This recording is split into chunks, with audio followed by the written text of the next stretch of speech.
এবার আসুন, স্বামীর দায়িত্ব কি? বলেন, কার দায়িত্ব? স্বামীর দায়িত্ব কি? আজকে এমন অবস্থা হয়েছে, স্বামী সে বিবাহ করছে তো মাশাল্লাহ, সে নওয়াবজাদা নসরুল্লাহ খান। আপনারা খুব গভীরভাবে শুনবেন, অপরাধ যারা করেছেন স্ত্রীর সাথে, মনে রাখবেন, খোদার কসম করে বলি, কালকে আমাদের দিন আপনি আল্লাহর আসামির কাঠগড়ে দাঁড়াতে হবে। কারণ আপনিও একজন মায়ের সন্তান। আপনিও কার? আমরা সবাই কার সন্তান? মায়ের সন্তান। আপনারও মেয়ে আছে, আপনারও বোন আছে, আপনিও মায়ের সন্তান। সুতরাং আপনি একজন পুরুষ হিসাবে আপনাকে দায়িত্ব দিয়েছেন কে? একটু জোরে বলেন। পুরুষের শক্তি আর নারীদের শক্তি কি এক নাকি? পুরুষের সাহসিকতা নারীদের সাহসিকতা এক নাকি?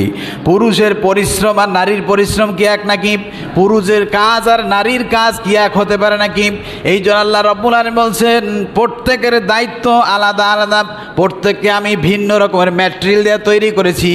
পুরুষের যেই হাতের শক্তি, পুরুষের বডি, এরপরে পুরুষের শরীর, এদিক থেকে নারীর শরীরের দিক থেকে পার্থক্য আছে না নাই?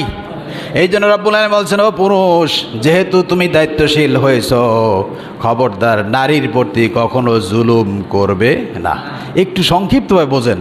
আপনারা কি এদিকে আছেন? খেয়াল করেন, আপনি পুরুষ, চাকরি করেন, অফিস আদালত করেন, প্রতি মাসে আপনার বেতন আছে না নাই? কম বেশি আছে না নাই? আপনি ইচ্ছা হলে যখন তখন যা খুশি তাই করতে পারেন, পারেন কি পারেন না? কিন্তু আপনার বিবি, আপনার স্ত্রী এত সুন্দর লালিতা পালিতা একজন বাবার কলিজার টুকরা সন্তান, আপনি বিবাহ করেছেন, বিবাহের বন্দোবস্ত আল্লাহ রাব্বুল আলামিন করে দিয়েছেন। আনার পরে এই আপনার স্ত্রী দেখেন কত ডিউটি, কত কাজ, আপনি গুণে শেষ করতে পারবেন না। সবচাইতে বেশি কষ্ট যেটা, রান্না বাড়া এত সহজ নয়। অনেক পুরুষ আছে এইটা করো নাই, সেইটা করো নাই, এইভাবে নারীকে গালিগালাজ করে। কথা বলেন ঠিক কিনা? কথা ঠিক কিনা? আরে মিয়া সাহেব, তোমার বিবির ঈদ নাই, বর্ষা নাই, গ্রীষ্ম নাই, শীত নাই, ছুটি নাই, কোনো বন্ধ নাই, কিচ্ছু নাই, দিন রাত 24 ঘন্টা অনবরত তার ডিউটি চলমান চলতেছে। আর প্রতিনিয়ত আপনাকে খাবার ব্যবস্থা করে দিয়েছে, আপনার ছেলেমেয়ে লালন পালন করতেছে, আপনার সংসার সব কিছু পরিপাটি গুছিয়ে রাখতেছে। মাস শেষে তার বেতন কত? কি ঝামেলা আছে না নাই? কথা বলেন না, কে ঝামেলা আছে?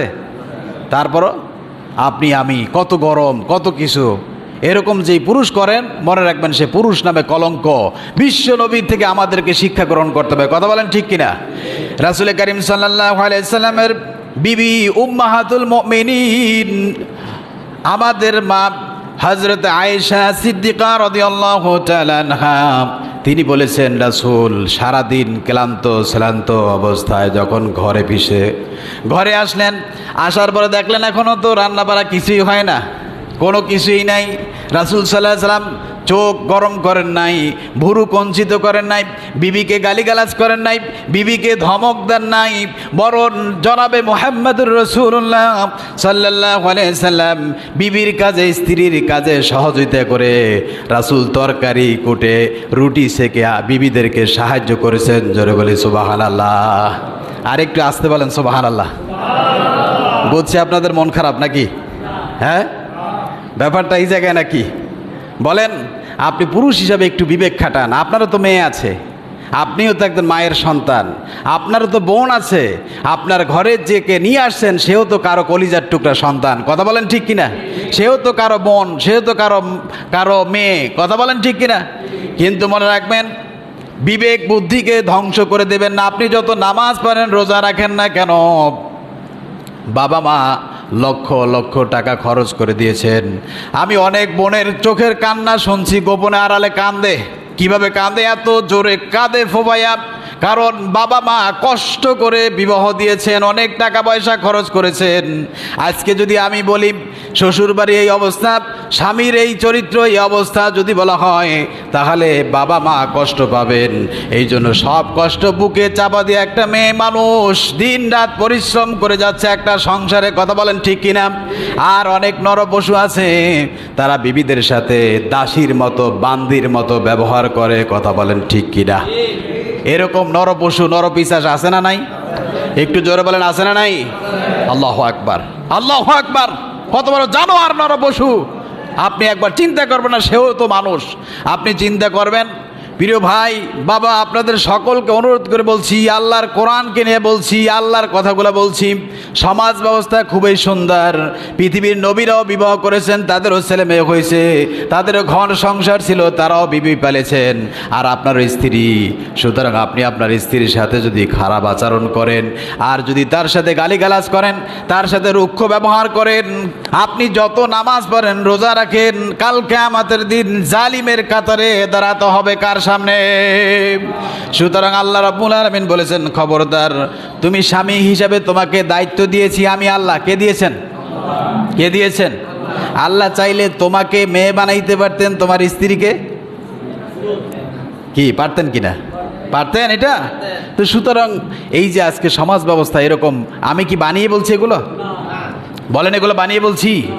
আল্লাহু আকবার। নারীদের কত কষ্ট, কত কষ্ট, এগুলো একটা একটা বর্ণনা করে শেষ করতে পারবে না। এটা চিন্তা করবে যারা বিবেকবান, সৎ চরিত্রবান, বংশীয় ছেলে মর্যাদাবান পরিবারে যাদের বংশ আছে, ওই যে নালায়েক নরপশু কুলাঙ্গার জানোয়ার, চরিত্রবান নাই, আদব নাই, কায়দা নাই, কিচ্ছু নাই, একটা অপাত্রে কন্যা যখন দান করে, ওই মেয়েটাকে নির্জম জুলুম অত্যাচার আছে না নাই? জোরে বলেন, আছে না নাই? এরকম অহরহ ঘটনা আপনাদেরকে বললে আমি শেষ করতে পারবো না আমার বন্ধুগণ। এই জন্য আল্লাহ পাক বলছেন, ও পুরুষ শোনো, পুরুষ হিসাবে আমি নারীদের দায়িত্ব দিয়েছি তোমাদের কাঁধে, এই দায়িত্বকে সঠিকভাবে পালন করতে হবে। আল্লাহ রাব্বুল আলামিন কোরআনুল কারীমের 4 নম্বর সূরা আন-নিসার 34 নম্বর আয়াতে কারিমে আল্লাহ পাক বলছেন, আর রিজালু কাওয়ামুনা আলান নিসা। ওহে পৃথিবীর সমস্ত পুরুষদেরকে বানিয়েছি নারীদের পরিচালক। নারীদের, সমস্ত পুরুষদেরকে বানিয়েছি নারীদের পরিচালক। কেন? বিমা ফাদ্দালাল্লাহু বা'দাহুম আলা বা'দ। আমি আল্লাহ রাব্বুল আলামিন একজনের উপরে আরেকজনের শ্রেষ্ঠত্ব মর্যাদা দান করেছি। কেন? এই জন্য, ওয়া বিমা আনফাকু মিন আমওয়ালিহিম, যেহেতু স্বামী তার নিজের মাল খরচ করে, কি করে? নিজেদের মাল সম্পদ খরচ করে। এই জন্য আল্লাহ রাব্বুল আলামিন পুরুষদেরকে বানিয়েছেন সমস্ত নারীদের পরিচালক, অভিভাবক। কথা বলেন ঠিক কিনা?